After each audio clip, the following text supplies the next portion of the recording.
សួស្តីអ្នកនរគ្នាពេលនេះយើងមកប្រាប់ពីរបៀប download CapCut នៅលើកុំព្យូទ័រ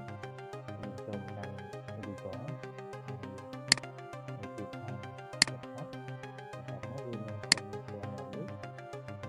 យើងទៅលើពីលើនេះដល់មកគឺនឹងចូលមកទាំងដល់នេះដាក់មកលើនឹងមកលើទៅយើងដាក់ឡើងមកលើនឹងមកដល់មកយើងទៅ download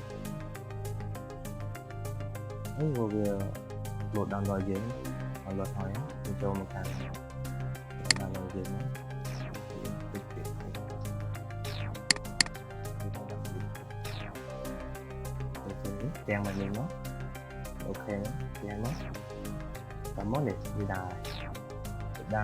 ចប់ដល់ទៅចប់ 100% យើងបាន CapCut មួយដើម្បីប្រើប្រាស់នៅលើកុំព្យូទ័រ